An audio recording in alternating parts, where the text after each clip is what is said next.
Well, we're here with Garth Wedemire on a Sunday afternoon in January 10th to be explicit, and it's the year 2021, and we're going to talk a little bit about your obsession with plants. Your interest. My obsession? Yours. Yeah. And actually, it's just like when you actually, I'm curious about when and where you first became interested in plants. Well, I don't remember the year, but I think it might have been 1964 when I was in first year at University of Toronto taking general science. And I took a botany course. Never took botany before that because that was always math and trigonometry and Latin, French, which I didn't do well at. However, we took a botany course and we were studying plants, and I was studying a cyclamen. And it was intriguing to me that it looked like it was growing, flowers were backwards. But anyway, throughout that year, I learned a lot about plants. And my mother actually was a really good gardener, but I just did the hard work for her, like picking apples and digging the garden over. But never really was interested in plants until I took that course. Okay, and so then when would you have first become interested? We know you're pretty interested in rhododendrons. Mm-hmm. When did you first get really interested in rhododendrons? I think around the mid-70s. My wife, Avril, her father was a nurseryman and he grew rhododendrons. And when we got married, he gifted us maybe about 30 rhododendrons, which we planted on our property. So that was your first... Then I joined the Vancouver Rhododendron Society. Oh, way back in the 70s. Yeah, I think it was around then. I've been a member a long time. In fact, I think I have the lowest membership number right now, certainly in North Island. Oh, yeah, that's a long time ago. Okay, so I know you're not just interested in plants, you're also interested in hockey, because I see on your little table here, you've got a hockey news thing. That's right. So you're not a one-dimensional person here. Well, if plants and hockey allows you to have two dimensions, that's good. But I also work with computers. Yeah, that's true. And I have a family that gives me another dimension. Yeah, that's true. You're a grandpa, a papa. Mm-hmm. But now I just want to ask this is a practical question. What would be your favorite resource book for rhododendrons? If someone wanted to grow rhododendrons or know information about rhododendrons, what would be your go-to book? I have a lot of books. In fact, maybe an overwhelming amount. However, I do have with me here to show you that this is my go-to book. Oh, okay. It was from Harold Greer. This is the third edition, and there are not many. It's not in print anymore, but you can get it. Mm-hmm. And what it has is it does have pictures, lots of glossy pictures of rhododendrons. But more importantly, it has descriptions of species at the front, hybrids at the back, and it has information about their blooming time, their hardiness, and description of their flowers and their parentage. Yeah.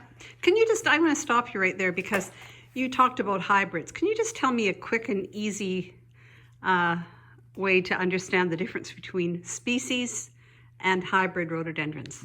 First off, species are something that occur in the wild in a certain region. For example, here on the West Coast, in a few areas, we have rhododendron macrophyllum growing. And that's the only species of large-leaf rhododendron native to British Columbia and Washington, but not too much in Oregon. So that's a species where they're all similar.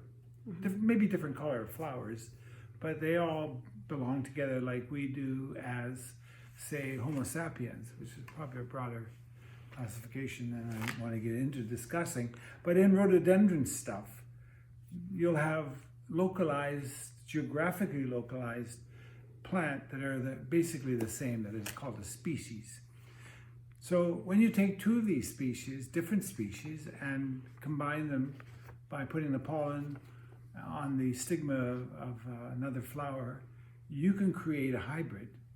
A hybrid then would be typically a species crossed with a species, or a species with a hybrid, or more complicated, hybrids crossed with hybrids. Ooh. Which are also hybrids. Right.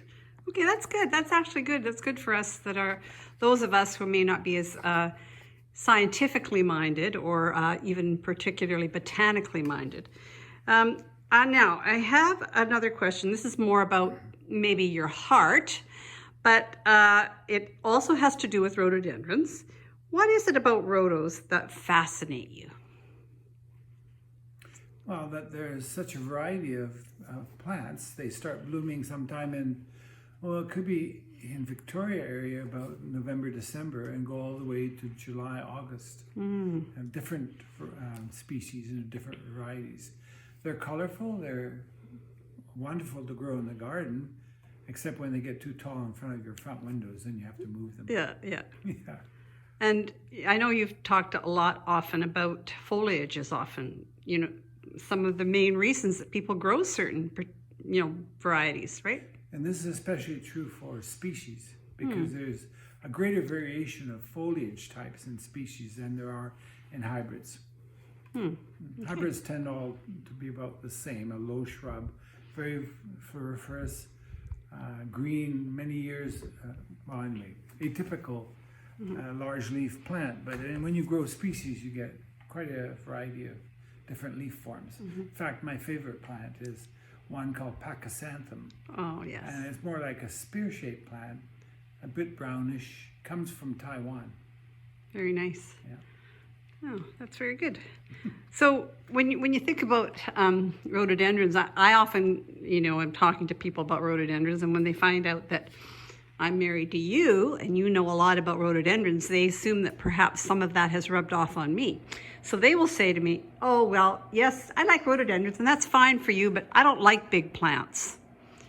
What do you have to say to that? Well, you've become an expert. They come in all sizes, from very small plants Little teeny weeny things, to yeah. very big ones. Yeah. So can you give an example of a really small one that people might be surprised to know it's a rhododendron, a species rhododendron? That's a tough question off the top of my head. I have so many. I think something like Impeditum, which is a low blue color, not quite blue, but low growing rhododendron. Yes. Yeah. Oh, okay. And thank you. You want an example of a tall one? Sure.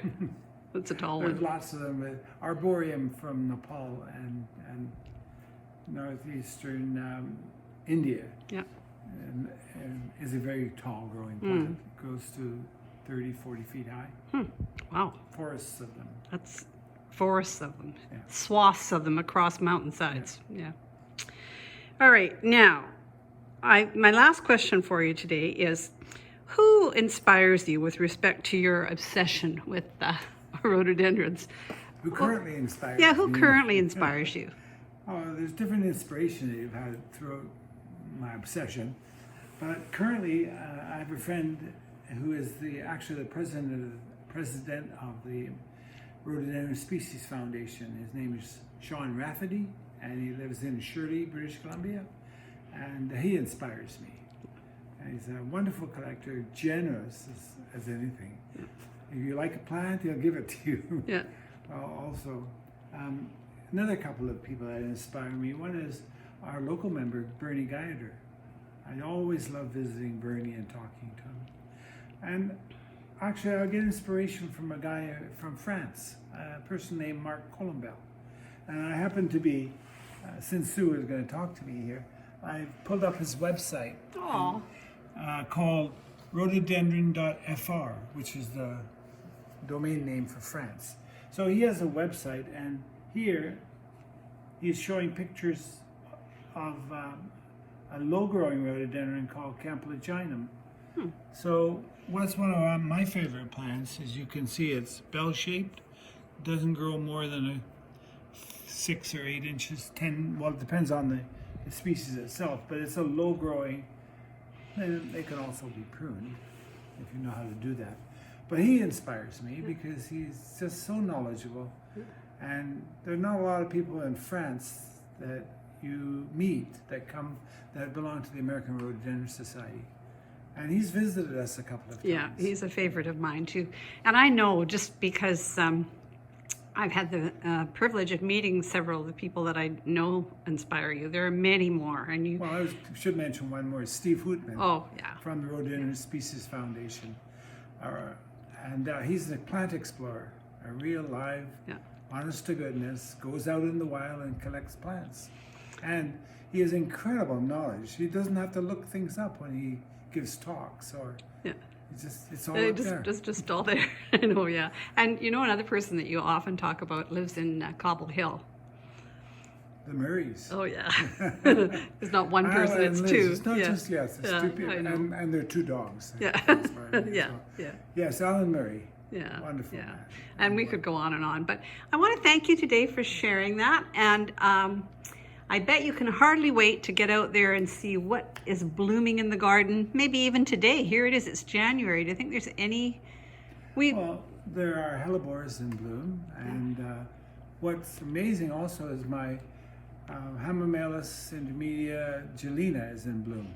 Ah. And it's hard to take pictures of it because it's just thread-like flowers, but I'll see what I can do. Also, I forgot to mention, I do take a lot of photographs and have quite a library available for people to use. Ah, so that's something that people can get in touch with you if they need a picture of a favorite rhododendron. You probably have that picture. Maybe, but I've also helped people identify plants. Yeah, that's nice. Well, thank you so much for that little window into your world. It's about a 12-minute piece, but I was just wondering when lunch is. coming up.